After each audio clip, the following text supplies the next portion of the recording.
Oh, damn. Dude, if you eat out a lot, you make a lot of garbage really fast. You notice that? Like, because of all Yeah, the bags and everything? but Like, now I'm four not days. wasting the water, right? So it evens out. I'm gonna tell myself that. I don't care if it's Okay. true or not. All right. Well, what do you got for me? I imagine there's something you wanted to argue about related to the everything. Go. I just called you so I could say the N word repeatedly and make sure you get banned off Twitter or Okay. Twitch for life. My No. friend is very black, by the way, in case you guys didn't know. All right. He's not actually, but okay, go ahead. Let's see. So, I watched your little conversation with Pac-Man when his internet just shit the bed. So he tried making a comparison to George Zimmerman. Why do you think those two situations aren't equivalent? Because going by the reported story, it seems as though Zimmerman was chasing Trayvon through neighborhoods and ultimately confronted him in the street and killed him as a result of that confrontation. It didn't seem Zimmerman was retreating, and it didn't seem like Trayvon posed an immediate, imminent threat to any particular person or piece of property. So, Yeah. okay, so my understanding of the Zimmerman thing is that he was like the head of his neighborhood watch or whatever, right? If I remember correctly, it's been a few years, like 6, 7 years. That there were like a string of burglars in that area. So that's why he was following, Trayvon Martin, who I thought was, possibly there to do some no good stuff. So he did follow him, which was, not advised by the police, but once again, not illegal, right? And as a result of that, they got into some sort of altercation, which it does seem like he was following him in a vehicle. And according to, from what I understand, this is the sequence of events, and I haven't looked into it for this conversation, so whatever. That he got out of his car to check a street sign. Trayvon Martin seemed to confront him. There was some altercation. He ends up shooting him in self-defense. Does that sound about right, or do you think I have an issue? Fuck, maybe I might have to look up the particulars now because now I'm scared that I might get it. My understanding is that my understanding is that these couple of points are true. One is that Trayvon wasn't at that point in time presenting a threat to anybody or anything. He wasn't actively breaking into anything or attacking or hurting anybody. Yeah. That first condition was met, and then the second thing is that that Zimmerman was like actively engaging with somebody that wasn't doing that. So like two big things. One is that Zimmerman could have called the police, and two is that there like Wait, he did Trayvon, call the police. Yeah, but then he still continued to engage up to the point to where the conflict escalated into lethal shit. Yeah, but he didn't lose his right to self-defense. So I guess I'll put cards on the table here. I think Zimmerman was justified self-defense in that instance, because I think just because you did something very stupid, just because you antagonize and an altercate. Oh fuck, what's it called? Just because you started the whole sequence of events by following someone legally, but against the advice of the police, doesn't mean you lose your right to self-defense. Similar to how Kyle, while he went to Kenosha from, where was he, Illinois somewhere, got a gun from a friend, was there, did all this stuff that's ill-advised, none of it was illegal, and then as a result of those incidents, dead people are dead in both scenarios, right? What was Zimmerman's goal though with confronting Trayvon? Well, he was trying to follow him. He saw a suspicious person traveling through a neighborhood, being black in public, very suspicious. Saw him. I could be incorrect about this. I believe there were like a string of burglars in there. Either way, he was like the head of their neighborhood watch, so he saw the suspicious person, followed him, and then he said when he was on the phone with the police, he stopped to try and see the cross section, like he wasn't familiar with it. And then, from my recollection, Trayvon Martin would have had time to just go home, but he seemingly doubled back and then confronted Zimmerman when he was outside of his car, and then what happened from that point, right? We can even put the scenario where Zimmerman threw the punch first, right? We can make that up. There's no physical evidence to support that, to my knowledge. He just completely whiffs because he's a slob or whatever. Gets thrown on his back, and Trayvon Martin's pounding his head into the pavement. And then at that point, I would still say Zimmerman, because now his life is at danger. There's an excessive force on one side. He's allowed to, use lethal force in that instance to protect himself. Now, he's still a huge piece of shit, particularly everything afterwards, but I still think you grant him self-defense in that instance and just say he's a horrible human being, but these are the laws and here's what's going on. But so I'm not. Well, I guess to also clarify, I think wasn't he being told explicitly by the police to chill yeah, after he called them? Yeah, but you're not required to. Yeah. Like if let's say if Kenosha's like, hey, militia people or whatever, don't come to Kenosha, and they showed up anyway, it doesn't matter. Like, no, you're allowed to show up there just as much as anyone else is. It doesn't really matter whether they advised you not to, right? So I need to go back and I really need to read the facts of this case. So what this kind of hinges on is I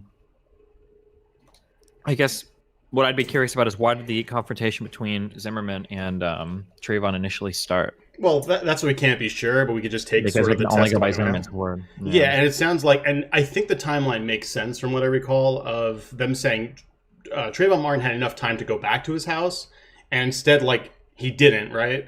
Like, there was like 2 minutes there where like he had enough time to walk, like, I don't know, whatever, how many 5, 8 houses down, go into his house if he was actually scared. Instead, he went back like, why the fuck are you following me? Yeah, wait, can you give me like 2 seconds to just read this real quick? I just want to read this. Yeah, sure. Oh, sorry, it's quick Wikipedia. Shoot me the link on it, actually. Because it's been a long time on me, too. I remember being moderately invested in it at the time, so, but like, 7 years ago. Not that invested, but...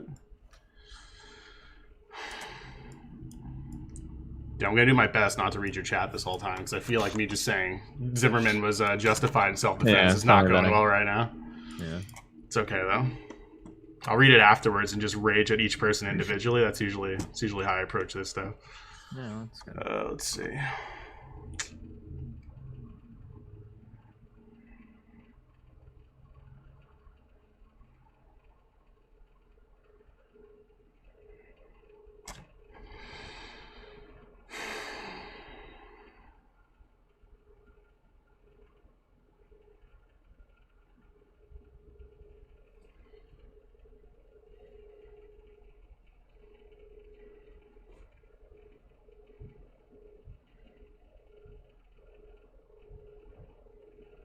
Wait. Mm-hmm. Oh, never mind. I'm sorry. It said it ended with Zimmerman fatally shooting Martin 70 yards from the rear door of the townhouse where Martin was staying. I thought he just shot him down. No. Yeah. It was, from what I remember, the physical evidence. Incredibly impressive shot. If that was a pistol, holy shit. If anything, we just, you don't convict him just for being a good shot. You can't lose people. Whoa. Listen, okay, it's 2020. Okay, it's a way too edgy joke. Okay, I'm sorry. I'll calm down here.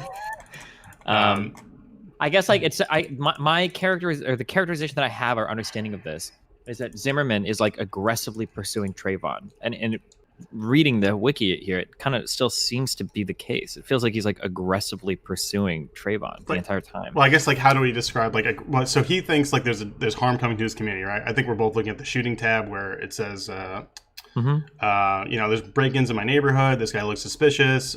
He's running away. I'm going to follow him. And then he's following like from a distance just so he can keep the police apprised. Now, okay, so wait. So you're adding some stuff here. When you say following from a distance, it literally sounds like Zimmerman is like out of breath, like running towards him. Wait, like, he's in a vehicle. Like. Oh, does it not say? I'm almost 100% sure he's following him in a vehicle. Like Zimmerman was in a vehicle during this, if I'm not mistaken. What? Oh, okay. Hold on, let me... There's 2 minutes in the call. Zimmerman said he's running. This person's running. Which was running. Noises on the tape at this point have been interpreted by somebody. Oh, I'm sorry. Okay, so when it opened the car door, I thought he got out and started running, but maybe he just opened it and closed it. Zimmerman followed Martin, eventually losing sight of him. Dispatcher asked Zimmerman if he was following him. When Zimmerman answered, "Yeah, the dispatcher said we don't need you to do that. Yes, please." Blah blah blah. And then he got out of the car and listened to the call. All right, hold on.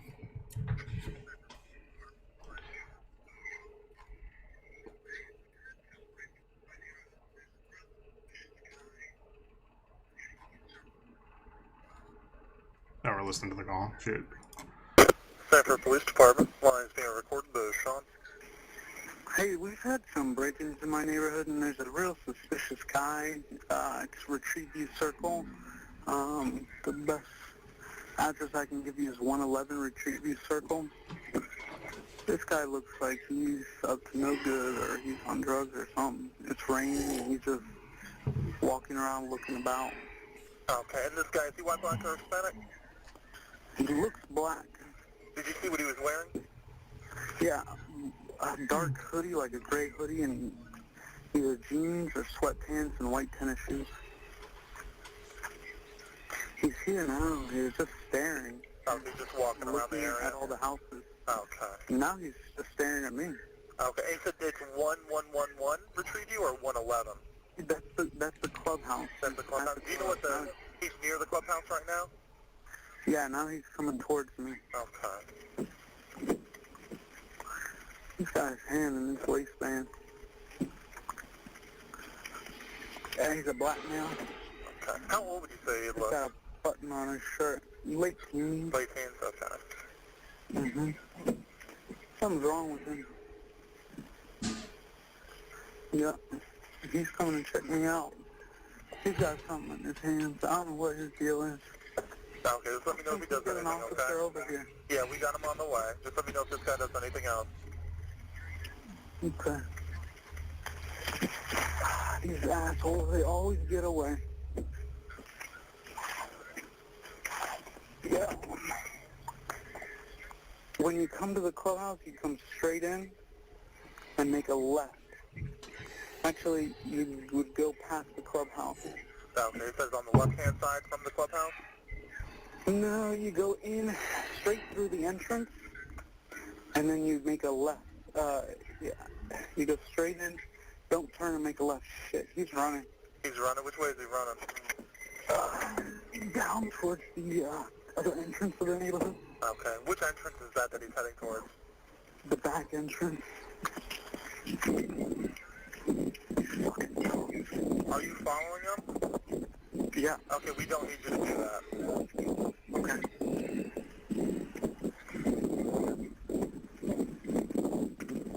Alright, sir, what is your name? Let me know when you're done. George. Like 240. Alright, George, what's your last name? Zimmerman. And George, what's the phone number you're calling from? Alright, I thought you just ended. I can't tell at the end. Is it? Can you tell if he's running or driving? Alright, George, we do have him on the way. Do you want to meet with the officer when they get out Oh. there? Hold on, maybe it's not over yet? Alright, It like went silent for a second. Sorry. It's like 3 minutes wait. ago. If they Fuck, I still come was in saying, hold on. through the gate, tell them to go straight past the clubhouse and straight past the clubhouse. Is there no and fucking make a progress left. bar? Are you serious? And then they I was go just having the past same mailbox. thought of like, how fucking long is this Look at call? my truck. Okay, what address are you parked in front of? I don't know. It's a cut through, so I don't know. Oh, the okay. address. I'm going back Do to you listen. live in Sorry. the area? Yeah, yeah. What's your apartment number? It's a home. It's 1950. Oh crap! I don't want to give it out loud. I don't know where this kid is. Okay, do you want to just meet with him right near the mailboxes then? Yeah, that's fine. Alright, George, I'll let him know to meet you with you out there, okay? Actually, could you have him call me and I'll tell him where I'm at? Okay, yeah, that's no problem. You need my number? Or you got it. Yeah, I got it. Yeah, you got it. Okay, no problem. I'll let him know to call you when they're in the area. Thanks. You're welcome. Looks like it's just over 4 minutes. Yep, I'm listening. Hold on.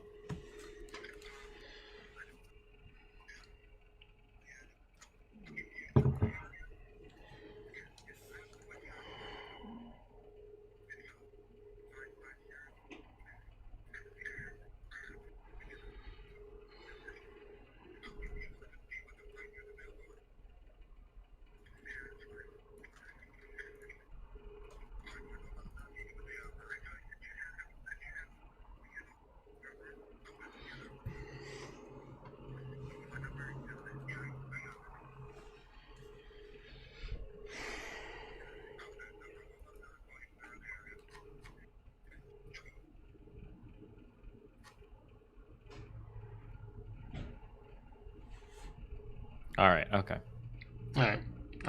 Okay. So I mean, it sounds like he's literally like running the kid down. I mean, if I'm being like super generous, like this doesn't necessarily, I guess, provoke your right to defend yourself depending on what's happening. But this like legitimately sounds like a dude running a guy down that's like looking to.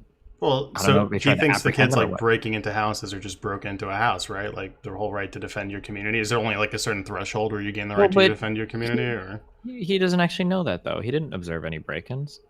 He's Well, literally sure, racial but there's profiling. He just- saw a black guy walking around a neighborhood where there's been some robberies. That's it. So to be clear, if you were a cop, that would be enough reasonable suspicion for you to stop somebody.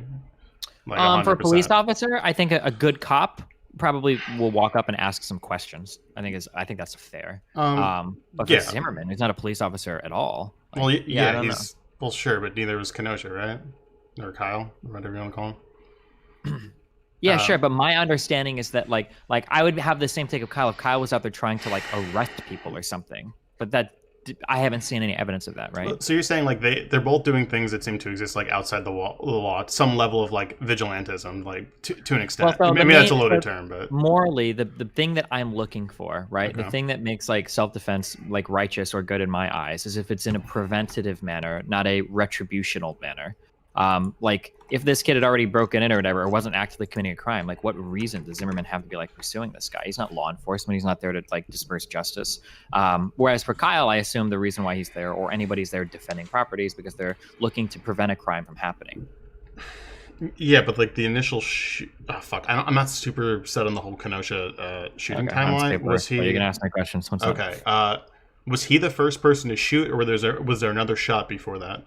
There was one shot before that behind him from another protester that was shooting maybe a warning shot into the air next to him.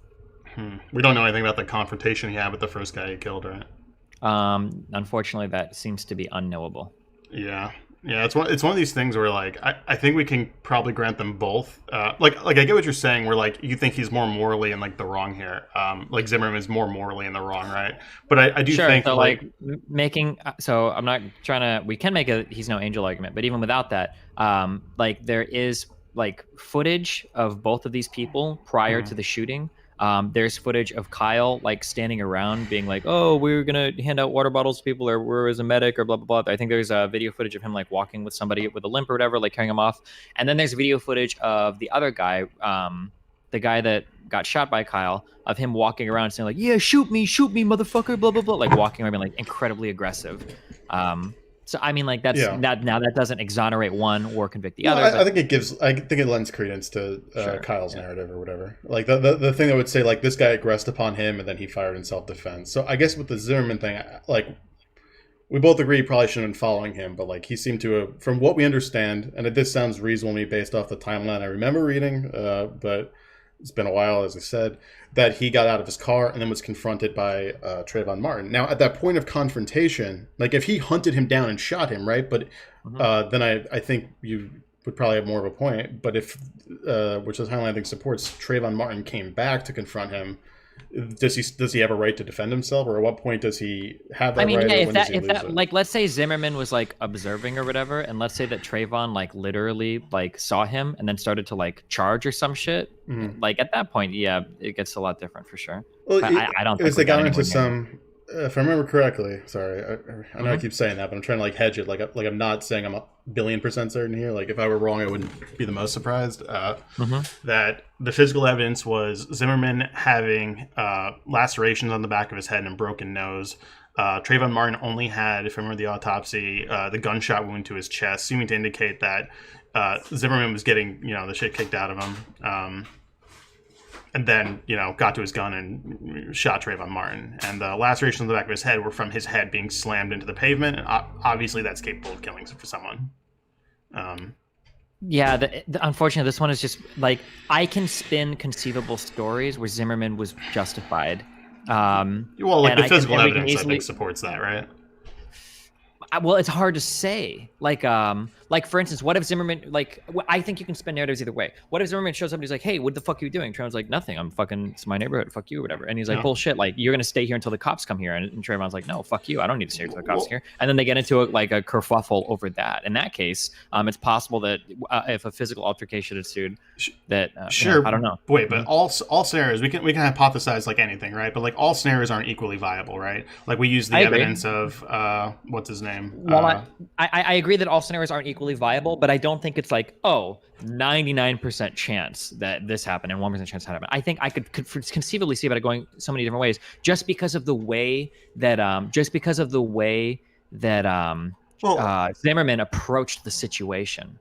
That's why it's a little bit different for me. Okay, I guess I think here's where we're getting stuck a little bit. Okay. Like I understand like the whole approach to that situation, but once again, like once that confrontation happens, is Zimmerman allowed to shoot Trayvon, assuming his head's being smashed into the pavement, which, once again, there's physical evidence to support that. And Trayvon Martin himself does not have any physical wounds apart from, the fatal gunshots. But it depends on if Trayvon felt threatened first. They can both have the right to self-defense claim here, right? Like, it's possible they can both have that claim to self-defense, right? Kind of, but the moral culpability of any death would wind up on the person that initially aggresses. So, for instance, let's say that I walk up to somebody in the street, and let's say I start beating the shit out of that person. Then let's say that person takes out a gun and he kills me, right? So, like, No, wait, hold on. Let's say I walk up to somebody in the street. Let's say that I punch them a few times. Then they start hitting me back, and then they pull a knife out, and then I just take out a gun and I kill and I shoot them. Like, it's self-defense for me, sure. Yeah. But that particular that's legal self-defense. I started. Yeah. Well, no, it wouldn't be legally. I don't believe. No, just because you like, if you got into a fight, I don't know, like some person, right? You shove him, and then he pulls out a knife and is literally trying to kill you. You're not required to just stand there and die because you shoved him first. You'll face manslaughter at least 100%. There was a case where. I wish I could remember the name of this guy. There was a case where there was a really loud music party, crazy shit going on at a dude's house. A guy drives up to the guy's house, and he is on the phone with cops. And he's saying like, oh, there's people, like, I don't know what they're doing, they're in trouble, blah blah blah. And the other guy is the people partying like start to notice him, and then the guy on the phone with the cops is like, I think these guys are looking at me, like, I don't know. And the cop's like, oh, well, maybe you should leave. Or the dispatcher's like, blah blah blah. And then eventually they come out, and the guy's like, well, I'm gonna go out and talk to them. He gets out of his car, they start talking, and he's like, I think these guys are gonna kill me, I think they're gonna shoot me, blah blah. And eventually gets to the point where he shoots in what I think is self-defense at these people. However, he drove over and he put himself in that situation, and he got convicted of was it first? I think it might have been first-degree murder. Wait, what? Do you happen to remember like a name? Right? This doesn't sound Michael Drechka. It might have been this. Oh no, I'm sorry. It wasn't. It was manslaughter. My bad. I'm sorry. But I think this guy's sounds like like 10 years, isn't he? Manslaughter. What? Can you send me a link? Sorry, I'm not like watching. Yeah, here. I'm sorry. Here you go. But like, this is the thing where like when I read the details of everything that happened, it seemed like the guy. Oh no! This is not it. This is not it. Don't look at this. I'm sorry. This is not it. Fuck.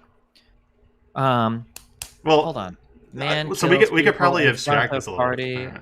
Stand your ground. Let me just try to find this really quick. So I have like some case law or whatever. That's fine. Yeah, I didn't think we get caught up on like you starting a fight means you lose your right to self-defense. It seems kind of weird. Well, we can have like the moral argument or the legal argument. I'm just saying that on the legal argument. I guess I was saying legally. Yeah, legally. But I think like morally, I think it's true too, right? Like if you're at a bar, you're getting like rowdy or something, and like you push someone or you shove someone or like whatever because he made fun of your favorite sports team, and then he's just like, you don't like my sports team, and then like I don't know, like pulls out a knife, like what you hit him first, you shoved him first, like I feel like by this logic you're going, you will be held liable there. Like generally legally it's going to go different state by state, and I don't know the exact, but like if you're in the commission of a crime or whatever, especially that's like threatening another person, and then they defend themselves or whatever, or they try to attack you and then you defend yourself, you're going to be held liable for that. You can't just claim self-defense. So like could there be a gray area where both people are entitled to a self-defense, like it's just who kills who there, but like due to their preconceptions, their knowledge on the topic, and their actions, that both can be entitled to self-defense, or is it only one? I think that it's possible that could be the case. I think there are cases where that could happen, but I do think that greater moral culpability is going to rest on the person that is initiating an aggressive confrontation. So I think this Raul Rodriguez guy is the guy that I'm looking for. If you're ever bored, you can hear this. But basically, 22-minute call. This guy goes over. There's a party. I don't believe that he aggresses on the other people at all, but they continue to aggress on him. But he's put himself in that situation, and then eventually he gets like a pretty big conviction for. Yeah. Let's see. Sorry, can I just skim this real quick? Sure, instantaneous. I don't know if this has the story as much, but yeah, I mean, like, I feel like if the situation were reversed and they were trying to like charge like Trayvon Martin for killing Zimmerman, I would just be saying the same thing, like they were both seemingly entitled to self-defense. Like it's like two stupid things. Like you think a dude's chasing you, why are you turning back at him? And like also, why are you chasing a kid through a neighborhood? Like it's not your job, Like I would say both things. Yeah, sure, and I understand that. But again, like I think, just for me personally, and I believe most people, I could argue this, is the greater weight greater responsibility is going to wind up on the person that is initially aggressing that situation. Yeah. If you have a gun and another guy has a gun, and you walk up and you start attacking that person, then it eventually ends up in one of you killed. Well, if you started it, like, you're the one that's taking that situation and escalating it into something that is like, yeah. So let me just see if so like you would say the initial aggression here is not Trayvon Martin walking through a neighborhood, obviously, right? It's Zimmerman for bothering this person walking through his neighborhood, even though like he doesn't know the intent and like obviously. Correct. I would say that like knows, right? if he had firsthand accounts of Trayvon breaking into something or firsthand accounts of Trayvon being violent, then it would be different. But it seems like the person that initially aggresses violent confrontation is Zimmerman by pursuing Trayvon, and then it seems like he confronted him in the street. But that specific knowledge you really wouldn't have, like okay, for example, like Kyle, for like he didn't have a specific knowledge of individual protesters. He just knew in general in this area there are protests, and these protests generally have property damage associated with them that hurt small business owners or whatever, and that's why I need to show up here to protect property, right? Sure, but he wasn't initially confronting anybody with his firearm. Or at least we have no evidence of that, and nobody seems to be saying anything. Well, so Zimmerman also was not initially confronting with a firearm. He had a firearm, and then he ended up using it. Right? But he confronted Trayvon, who had done nothing wrong. Wait, so is following someone confronting them? It sounds like he clearly did more than follow. Well, so maybe we're just having contention over the timeline here again, but from my understanding, Trayvon Martin had enough time to go home and then chose not to go home and then confronted Zimmerman after he hung up with the Unfortunately, but it's so hard to know why. Maybe we don't know. There's a creepy dude following him and he didn't want to show him exactly where he lived. Like, I mean, there's... So it's possible. We know, like, but he walked back to, like, start the confrontation, right? Like, at some point, he doubled back, right? He didn't go hide in, like, a random neighborhood or anything. Like, he went back to talk to this person at, like, an intersection. Oh, fuck, maybe there's a map of it. Hang on. Let me... Yeah, like I said, well, here, just to be clear, I'm sorry, real quick, because like I agree that we could both probably spin off cases where Zimmerman was in the right and Zimmerman was in the wrong. I just don't want to make it sound like it's obviously clear. Like 99% or 90%, it's most likely that Zimmerman is in the right. I don't think we have the evidence to establish that. So let me just clarify something so your chat doesn't think I'm actually fucking completely insane. So I think you can make legal arguments why Kyle definitely in the second instance, but the first instance, I don't know about the first instance because that's depending on the details, is entitled to a self-defense claim, even if you're not happy about it, right? Even if you think he's an asshole getting to that point. Sorry, am I allowed to curse? I've already done it so many times, I guess it doesn't matter, right? Don't worry. And the same thing goes for, I would say, Zimmerman, where, like, yeah, I think you're entitled to self-defense, but, like, I think that what we want to talk about is, like, what experiences led you to this point in time? Like, what societal, like, constructs led you to think, like, oh, black person in my neighborhood, they're doing the crimes, right? Or, the whole city is burning, right? So I need to go there with my gun and protect these small businesses who are going to lose everything, Like, there's some, like, propaganda there that leads people to have like this heightened mental state of, maybe he went there and was, like, trying to do stuff, but he probably also has this imagery, right?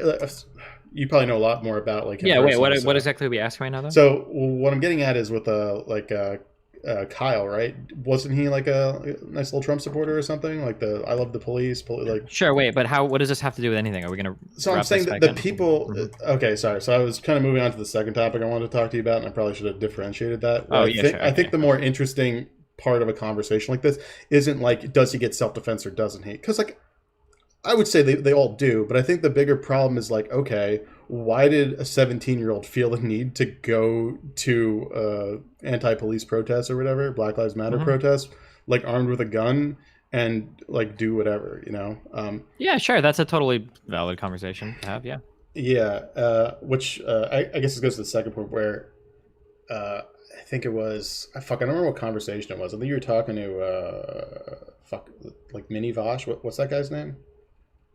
The Xanderhol? Is that his name? Fuck. Oh, yeah. It was, do you think, like, all the Blue Lives Matter, All Lives Matter people are, like, fascist or white nationalists or whatever? And I think the answer there is, like, not a yes or a no. It's like, well, I don't think they are. But, like, the nature of that rhetoric is to radicalize people and, like, give them perceptions of certain groups and movements that aren't necessarily accurate, which leads them to have this impression of, like, oh, look at these, like, insanely violent, anti-white, anti-police hating, like protesters. Well, that could theoretically be true. Blue Lives Matter does not necessarily lead you down a path of white nationalism. So I don't think it's fair to call it white nationalism. I don't think that's okay. So like I wouldn't call it white nationalism, but I'd say the propaganda being used to perpetuate something like All Lives Matter or Blue Lives Matter tends to run in these like very far right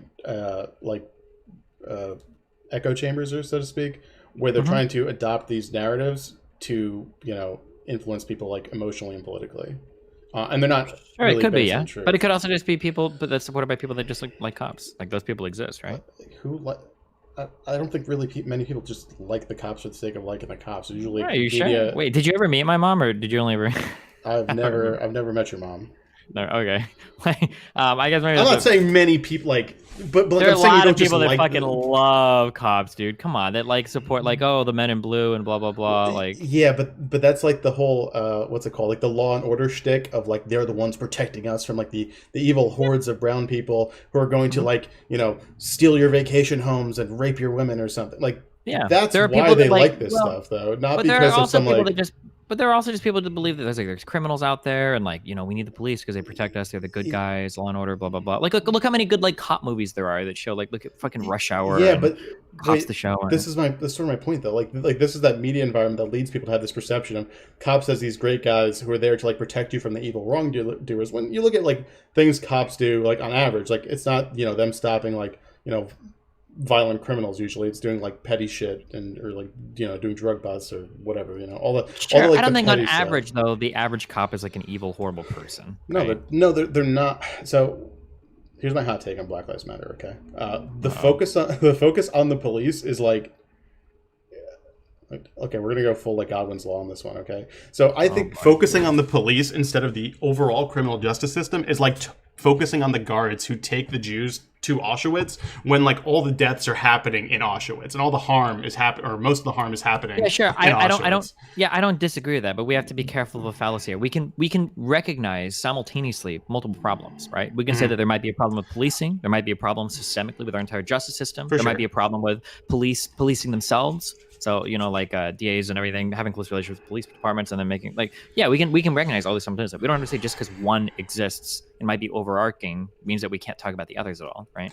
Yeah, I'm saying that one thing is monumentally worse than the other. The police arresting you is only so bad because the criminal justice repercussions associated with it. Now, don't get me wrong, the police are still bad in and of their own right in many certain ways, but it's not this individual, each cop is an individual white nationalist who hates black people. It's sort of we throw mounds of cops in black areas, tell them, hey, just enforce the laws that we created, but you only put them in the black areas. And then, the individual cops are I'm not racist, I just enforce the people who I, see break the laws. It's well, where were you stationed? Oh, I was only in the ghetto area my entire 20-year career. Oh, okay, so you only ever saw black people doing crimes. Interesting. Even though drug rate usage are comparable to one another, Sure. So I don't think I think those experiences that I work with the police, so I talk to them all the time, and it's mind-numbing experiences because they only understand the world through their anecdotal lens. Of course, my own is the exact same way. Yeah. It's so incredibly you just don't understand the real world. I'm I don't know. You've never read a poll in your life. You were stationed in the ghetto.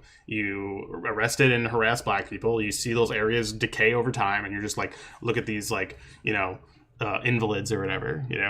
What are we gonna do? And it's you can't talk to them with any sort of sense of reason or whatever. But that's the byproduct of them being in those environments, which is policy choices that come from legislation we passed, where we militarized the police, told them to crack down on drugs when they didn't want to do that. Sure, I don't necessarily disagree with any of that. Yeah, so I didn't think you would disagree with that. What I'm saying is when we talk about Kyle or something going to that place thinking cities are burning, this is a byproduct of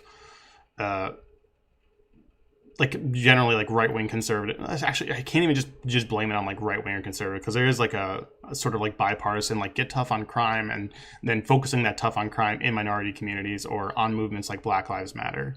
That just sort of leads to people like this Kyle fellow just oh, look at every single city burning, right? You'll turn on Fox News, they'll show the same car burning in Kenosha that fire went out over a week ago or something like that. And that's just all they see. Sure. So that they're building up this completely illusory world, which is then what makes them go to a city like that and then put themselves in compromised positions where they're doing bad things. And it's a complete genuine belief on their part, but it doesn't mean the genuine belief is incorrect. Or sorry, It doesn't mean the genuine belief is correct just because it's a genuine belief. Yeah, sure. What I don't understand what this has to do with anything. Okay, so when I say like most, or when people say like most conservatives are basically like fascist or fascist adjacent or something like that, like this is what we're referring to. Like, do they make the connection between the policies you support and like the like like the fascist meanings of it? No, most of them think they stand for freedom. They just also want to like kneecap immigrants as they come across the border. The problem is that when we're using like this argument that you've given me for like fascism, like we're in such a like at this point we can call so many things fascist. Listen, that it kind of like loses. I'm talking to you. If I was talking to like a regular person, I would not use the F word so loosely. Well, but the problem is that like a lot of people online especially do use the F word to describe literally every single Republican and every single conservative and every single blue life kind of person. I think which gives you like I don't think that's necessarily unreasonable. I think the conservative movement over the past 40 years has warped itself into some like fascistic movement. Like the whole like Trump's not an anomaly. He's the natural like conclusion to 40 years of conservative like propaganda. Sure, but we have to be careful to recognize that people can follow a fascist without themselves being like avowedly fascist, right? Well, yeah, that's my argument, right? I'm saying that but why do we when we care what the identify difference somebody, is, though? so when we identify somebody as fascist, right, that doesn't necessarily mean that all of their followers are. And more importantly, when it comes to the rhetoric we use to address them, we probably ought not call all of them fascist as well, because it doesn't really make for a good conversation. And more importantly, it doesn't make for good policy, right? Like if you ask me, so for instance, let's say I've got two people that we've decided both of them are white nationalists, okay? Let's say one person is like from a rural community. The only black people he's ever seen in his life are in Hollywood, on TV. He thinks that like a lot of black people are gangsters and that we need to keep neighborhoods safe, blah, blah, blah, blah, blah. And then let's say you have another guy, and this guy believes in the genetic superiority of the white breed, and he thinks that every non-Aryan race needs to be exported violently from the United States. These people might both be quote-unquote white nationalists, somebody, but the way that you address both of them, and more importantly, the way that you remedy both of them, fix them, is going to be way, way, way, way, way, way, way, way, way different. Yeah, but both of these groups fit within a like a fascist system. Like they both serve to prop that up, right? Sure, but what is our goal at the end? What is the goal with any label? Why do we have any label ever? In medicine, why do we have a diagnosis? I would imagine the point so that like, well, I guess say generally how to treat them or something like that. Exactly. Yeah, exactly. The reason why diagnoses exist in medicine is because if we give you a diagnosis, now we have a prescription. Now we know what I don't mean that in a medical sense. I mean in a what we should do sense. Yeah. Now we have a prescription. So if we give somebody a label and we consider that label to be problematic, then this label should assist us, hopefully, in fixing the problems. Calling every single person a fascist that is Republican doesn't help us fix any problems whatsoever. So I wouldn't say every single person who's like Republican. I'd say the ones who more so like hardcore like support Trump, I think could more or less fit into that label. Because I don't think like a good description for someone like partaking in a fascistic movement is someone who's like read like Giovanni Gentile or whatever the fuck, Like if that's your only standard, it's borderline meaningless. Sure, but like I would say that like fascism carries like heavy racial overtones to it, and then also carries with it this like ultra-national authoritarian thing. Like even if in practice that's what a lot of the Trump shit looks like, I don't know if enough like Republican people honestly earnestly buy into that like system of government. I don't think they would really say that. Well, fuck. I know that action-wise it might look that way, but like the problem is that we can get into so many weird areas with these kinds of like, well, if you support things that kind of like Obama was a fascist. He ruled by executive order. He took authoritarian power onto himself in order to enact things like DACA against the will of the American people. And then he decried people that didn't support him as being non-patriotic for not supporting certain Americans. Like you could make the fascist argument about so many types of people if we apply it this broadly, I think. Well, yeah, it's because you're focusing on like one characteristic when like fascism is generally not just like, oh, authoritarianism is fascism. It's like, no, fascism is like generally manifests as a form of authoritarianism, but it's other things in conjunction with that authoritarianism. Usually ultra-nationalist, usually racist, yeah. To be clear, I'm sorry, real quick, to be clear, I think you could call Trump a fascist, for sure. I just don't think you can call every single supporter of his a fascist. That just seems to miss the mark. That's what it feels like. Well, I sort of agree with you, right? Like, I don't think they perceive themselves as fascists, but I think their beliefs and things that they want to happen, like they just sure, they say they value freedom, but then they're like, we want Trump for like life or whatever. Like, we're going to invalidate the results of democracy, but we love democracy. But like, if Trump doesn't win, then that's not democracy, right? It's the double speak that's inherent to like their sort of ideology and the cognitive dissonance of them like taking one position and saying something completely contrary to that. Like, oh, we love free speech, but we want to but I think deplatform a this lot of person, these things, I think, manifest or not manifest. I think a lot of these things come from cognitive distortions, not true beliefs. So, for instance, if I were to talk to a real fascist, okay, and I were to say, all right, listen, Trump has lost the popular vote legitimately. What should he do? An actual fascist might say, listen, the public don't know what they want all the time. Trump needs to use the military to seize power, halt the elections, fix the country. Boom. Well, but now, if you were to talk to a disillusioned Republican, okay, and you were to say, Trump's lost the election, what do you think should happen? And the Republican would probably say, well, I think it was voter fraud, blah, blah, blah, blah. And he's like, no. Let's say you're God and you know it. You know for a fact Trump has lost the election.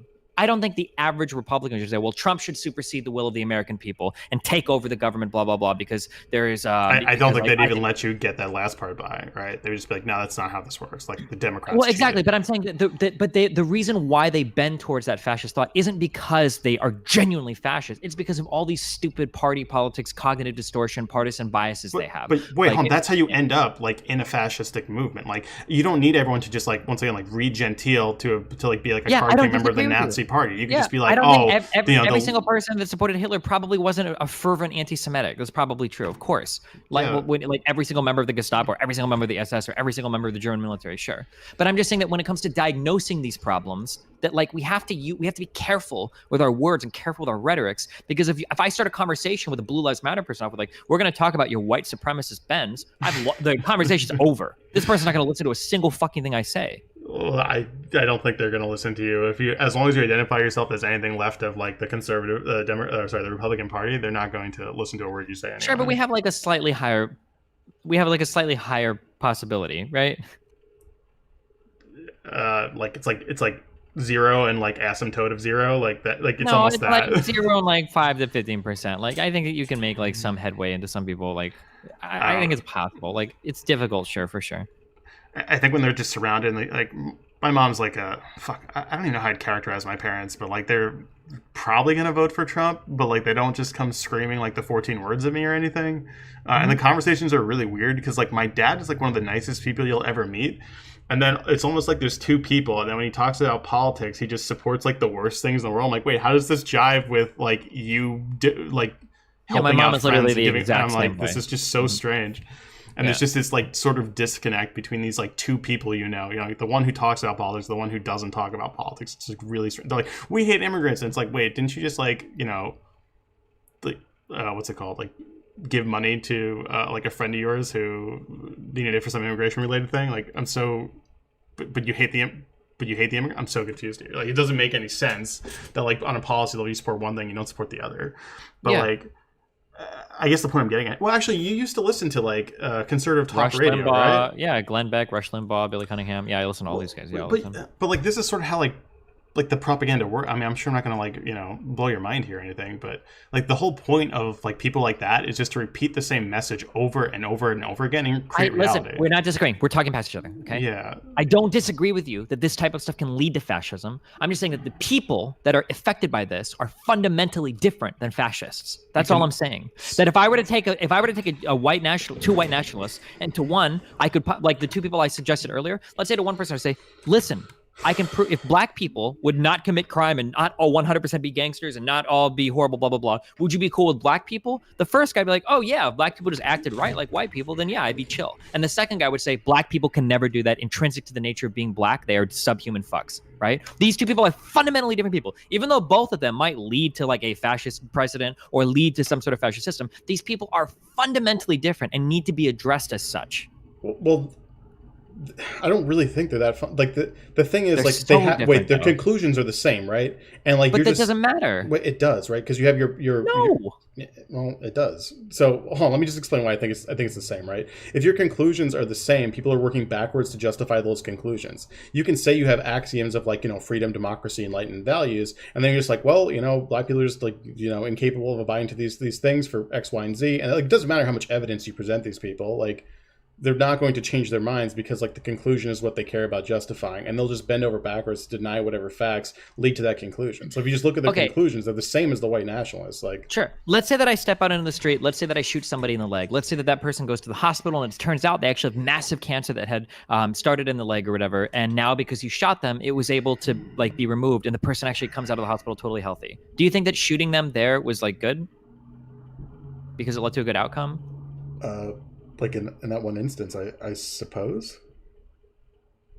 Well, like if you're just looking at that one instance in a vacuum for that person, it's probably good for them. But they're like, hey, you shouldn't have shot me because.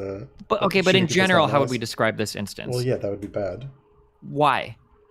Because we don't want people going around shooting people. I forgot the intentions. Okay, wait, you get all of these. You nail every question like this. Okay, so yes, the reason why it's bad isn't because of what happens on any particular moment in time. The reason why it's bad is because we're trying to get predictiveness out of a person's ability to make decisions. So even if two people might lead you down to the exact same conclusion, the thought process is what's important because that's what's going to predict future conclusions. It might be right now that you get a white dude that he just like has genuinely never met black people before, blah, blah, blah. Or even like myself, like for a long time, until I was like 21, I think, I thought like, oh, I'm probably never going to date a black person. I'm not into black people at all. Mm-hmm. And then I had like, but it wasn't because I was racist. It was just because my conception was like, what is a black person? I just never really seen many black people before. And then I went to Miami for a weekend and I came back, I was like, holy shit, I could 100% see myself with a black person, 100%. But the reason why it was so easy for my mind to be changed is because I just didn't have that experience. That's it. But if I would have gone down to Miami as somebody that's like, I hate black people, they're subhuman, I'm never going to date them, fuck them, even though I would have the same conclusion as that person, I'm not going to date a black person, right? Because our foundation was so different, our conclusions could be very easily changed. Does that make sense? Well, I think like your initial foundations on how you view these things get shaped by like how you're going to interact with those environments that you're going into. It could a little bit. There's probably a little bit of like, but it's not necessarily. Like confirmation bias, right? No, it could, like your conclusion could feed into your rationale. You could use some weird backward shit. That is possible, but it doesn't necessarily have to be that way. Well, and it's not going to be like 1,000,000%. Like there's going to be a lot of people that are fascist adjacent or whatever, or that support a fascist, that their fundamentals are way fucking different and will never be pushed that far to the side. There's a lot of people that support Trump that genuinely aren't racist people or hateful people. They really do believe though that a lot of immigrants come over and join like MS-13 and go around and murder and rape and kill people. And like they genuinely do believe that. And if those descriptive realities were true, their beliefs aren't even really that bad. If you genuinely but that's the thing. They're distorting the facts intentionally, and they won't accept evidence to the contrary because they have that viewpoint. And to defend that viewpoint, they'll agree with you on the framework, right? Like the moral framework, so to speak. And then like on the outcomes, we're completely different because the fact input is what's changing with these people, and it's because of the environment they're in. Sure, I just think that if we were to go about like, and I don't think you'd disagree with this. If I was given two people and I was tasked with changing their minds, I would need to know why they believe the things that they do. That would be incredibly important to me. If I don't know, then I could never do it because one guy could think something for insane reasons that are just totally fantastical, and another person could think something just because they've had bad experiences in life and they just need some exposures to like different types of experiences to change their thought process. I guess maybe I'm a little more pessimistic here on like how this process. I don't think you can reasonably change these people's minds who are stuck in these ecosystems. Sure. And I don't think it's worthwhile distinguishing the two based on like outcomes because. Sure. Like, have you ever seen? What's up? Do you remember watching House? Yeah, I watched part of you going over House. What about it? Okay. Do you remember the episodes in House where he would favor one diagnosis over the other just because it was treatable? No. It's been a long time, sorry. Oh, sure. Well, there are episodes where they're like, oh, it's cancer. And then he's like, oh, it's not cancer. It's blah, blah, blah, blah, blah disease. And they're like, well, it's cancer. He's dead. And it's like, well, then let's treat for blah, blah, blah disease. Like, oh, well, what if it's not that? And he's like, well, if it's cancer, he's dead anyway. So we might as well treat what we can, right? That would be like an answer that has to give something. I think we actually agree here, right? So I think the way you fix like all these broken ass Trump supporters whose like brains are just broken from like bad inputs is by like shutting off like the mainstreaming of like the propaganda that's just corrupting how like they give you inputs. And then they'd probably be normal if you could do that for like 5 or 10 years. My issue though is that like if I take your line of thinking, it seems like I almost have to say, well, they're all lost. Sounds like we literally just need to genocide Trump supporters. Oh, no, that's my problem with what you're saying. That's what it sounds like. The only reasonable thing we could ever do is literally just genocide every Republican. But I don't think that's a realistic outcome for this country. I don't think that's a good outcome for this country. So it seems like it's probably better to understand that some people are fundamentally different and that we should like seek to like move people's opinions over time in whatever way we do, but like not to assume that they're all just completely lost causes. All right, let me don't want to use this metaphor because it's like kind of bad. Let me text it. I'll type it to you real quick. Your chat can't see what I typed to you, right? Just do it. Whatever. Fuck it. So like, I kind of view them like a dog that was in like a fighting pit. You know, like some of them you can probably rehabilitate, and some of them you're just gonna like have to put down. You know, like that's just what the environment of putting them in a fighting pit has done. And wait. I agree with you that overwhelming amounts of these Trump supporters or conservatives or whatever who are, you know, hoorah Trump, if we just take them off that mainline craziness, like they'll become like mostly normal, which I think is a framework you would want to work from, right? Like, okay, we should like regulate like news, Facebook, Twitter to like ensure some degree of factual accuracy or like toning down of hyperbolic rhetoric or something, like similar to what they did with like the fairness doctrine in the, what was it, like 50s through 80s or something.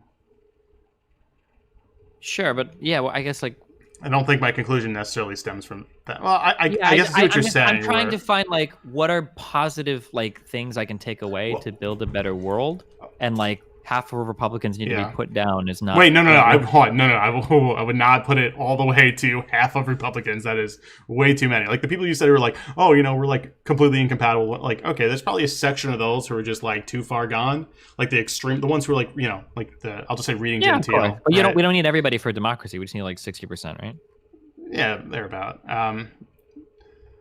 But fuck, what was it? But I guess my fuck. Damn it, I forgot. I like had this synthesized in my head on how I was going to say this next point. Give me a second. It was... Oh, like I think you need to, like if you're trying to evaluate like your country's like trajectory towards like fascism or something, like what stage in developing like a fascist regime are you in? The people who are like brainwashed by the propaganda, you have to take into account as being part of that movement, even if they're the ones who can be deprogrammed, right? I don't disagree with you. Okay, I think we just had that semantic difference then. Sure. To be ultra super clear, I'm going to say this again. Okay. I don't disagree that there are people that they themselves aren't fascists, but they can assist you in getting to fascism. I totally understand that's the thing. Yeah. Well, yeah. So for like all intents and purposes, they can be like engaging in a fascist movement, partaking in it, but they like they're more or less just kind of like drones going along with it, and like you could just easily push them in another direction. Yeah. Well, for instance, one of the big benefits of a fascist is promises of security. There's nothing wrong with wanting to feel safe. It's a super duper human. Yeah, law and order. Yeah. Well, that's why black people like as well. Believe it or not, when you look at the polling, you see like African American support for cops. It's pretty high. A lot of people don't know that. Like over 60%, I think. So I'm just saying that like it's possible to go along with a fascist literally the whole way to the touchdown until you're literally seeing the death camps. You might not necessarily think it's that bad because fascists appeal to a lot of like pretty basic tenets of things that humans like. Things like security. Like that fear impulse that they operate off of is like. I think like the crux of it, right? The Republicans engaging in like nonstop fear politics. But, the leftists are coming. They're coming for your children. Oh, fuck. Who was it recently? I don't remember who it was. I think I just saw a clip recently. I don't remember which one it was saying, they're going to come for your children when they take over, you know, whatever. Sure. But like we don't even need to convert all of these people like all the way. Like it's not like I need to take like every single Republican and turn them into a literal fucking socialist, right? No. Like getting Republicans of today to be over to more of like a free market neoliberal position that like champions social Like if they were like a whole bunch of Joe Bidens, I would have no problem with them. Okay, hold on. Joe Biden is not a Republican. Don't get me triggered on that. Okay, but if I could convert every single Republican in the U.S. right now, I'm sorry, if I could convert like 50% of Republicans right now to like Reagan-esque Republicans. Like actual Reagan-esque ones, like the guy. Well, he eventually came around to the age of everything, and then he. Can we say what's his name? Eisenhower Republicans. He was okay with he was okay with the refugee shit and the asylum and not the asylum making amnesty. That's it. That's what. Because that was like step one on the descent to what the Republican Party is now. Like that's where. Okay, well, hold on. I reject all of the steps to bullshit because people do this shit to literally show that like literally everything is a step to fascism. Okay, ignore all that shit. All right. All I'm saying is that if we had that many Republicans over there, like even like 50% of Republicans, even 25% of Republicans were to convert back to that point, you would have like plenty enough people support for like a whole bunch of different types of policies in the United States. You don't need to convert every single Republican over to being like a hardcore lefty. You just need to get like 20% of them over to being like a more reasonable conservative, and then you're like good to go. Well, I don't think. I suppose. Wait, say that for me one more time. Our goal shouldn't be to get every single Republican to be converted into a like socialist. I think the goal should just be to get maybe to get like 25% of it to be more reasonable. Then you'd have like enough public support for a lot of different types of positive policies in the United States.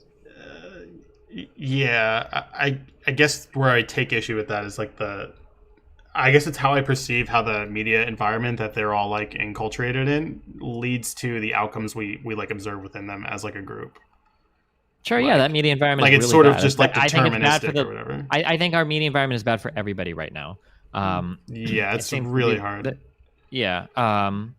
that doesn't necessarily contradict anything I said earlier.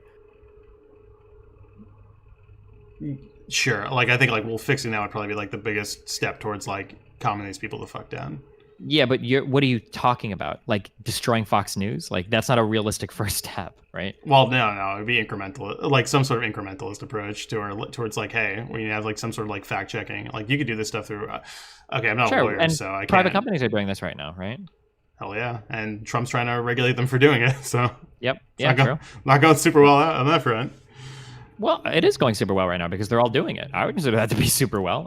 We'll see where Trump ends up legality. If the Section 230 protections disappear, that would be really bad. But yeah, I mean, I guess we'll see. I'm gonna sidebar this for a second here. I like undeleted my Facebook for like 3 weeks not too long ago. I don't remember what I was doing exactly. Go ahead. Holy shit! The stuff about like like we have to save our children. Everyone freaking out about like QAnon and like all the I'm like, Jesus Christ! This is like, yeah, it's pretty fucking. This is like, there's a really cool book on like fascist movements or something. I'm trying to remember. It's by Jason Stanley. It's like a Yale philosopher or something.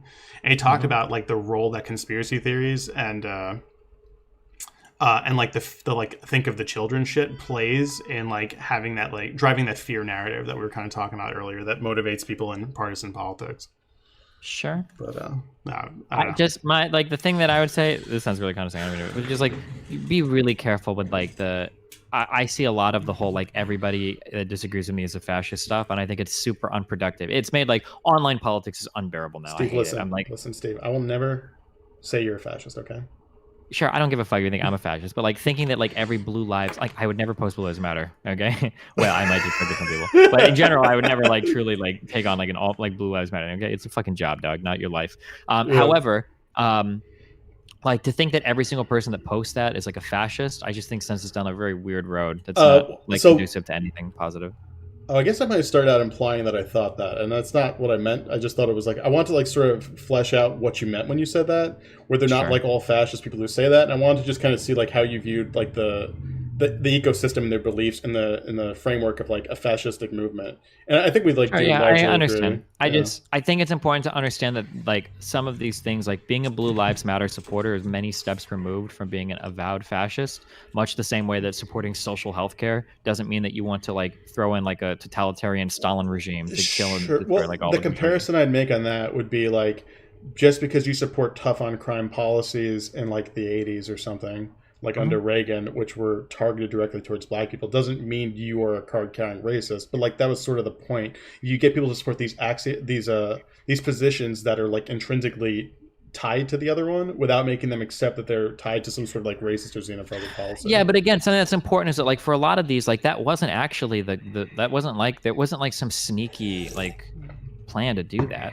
Like for a lot of this stuff, it was just like people like so for instance. Yeah, I was just gonna say, it's complicated. I didn't mean to imply like the entire thing was just some giant racial like coup or white nationalist like for a lot of this stuff, like government. Most people don't like crime, and especially the black community doesn't like crime. That 90s crime bill that everybody decries as being the worst thing in the world, that thing was pushed by two like the largest black senators at the time, and it had massive support in the black community and across like the white community as well. Everybody wanted to see crime go away. Black communities wanted to see crack cocaine go away. That wasn't like a racist thing that was snuck onto us by like racist white people. Like that was something that if you go like and look at like crime trends in the US, crime in the 90s was at an all-time fucking high. It was insane, and people were desperate for a solution. That wasn't like a subversive, so there's like sneaky a feedback loop to this though.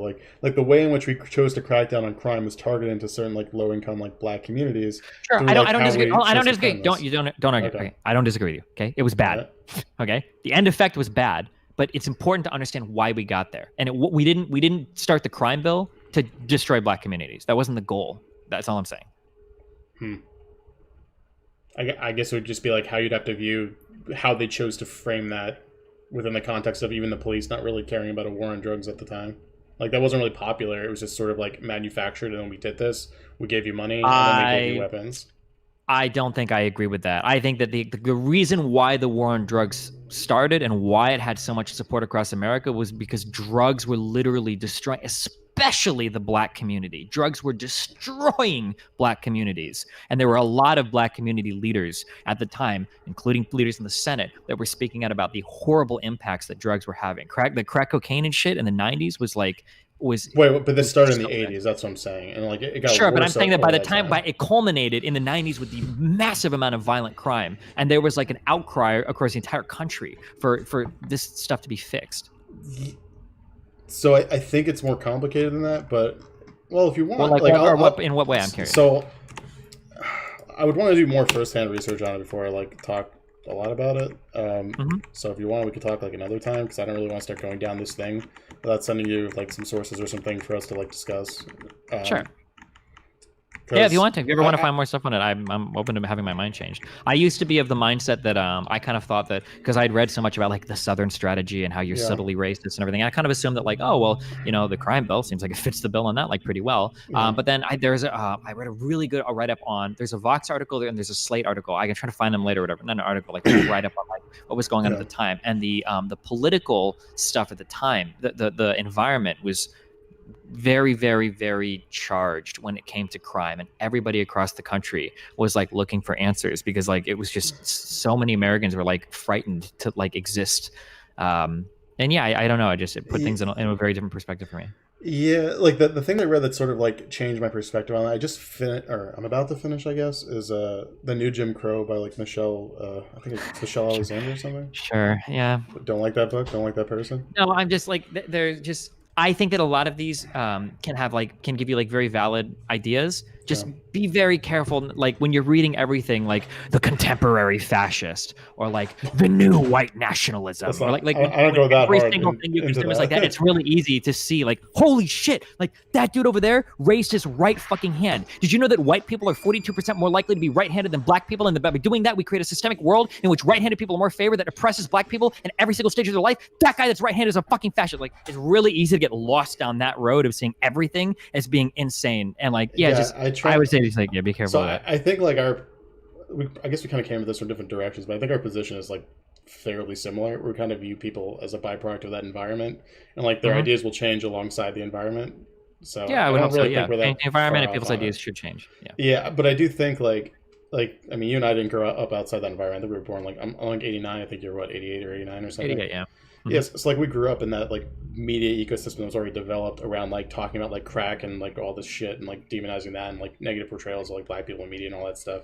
But like how organically that started, I think, is like, I guess, our major point of contention here. But yeah, I'll do some research into it and then, you know, tell you if I'm wrong or right, and if we have another conversation on it if you want. Okay, yeah, sure, anytime, but just message me. Listen, I love and respect you. Go back to watching your house videos. Okay, I love you, but have fun. Peace out. Same, man.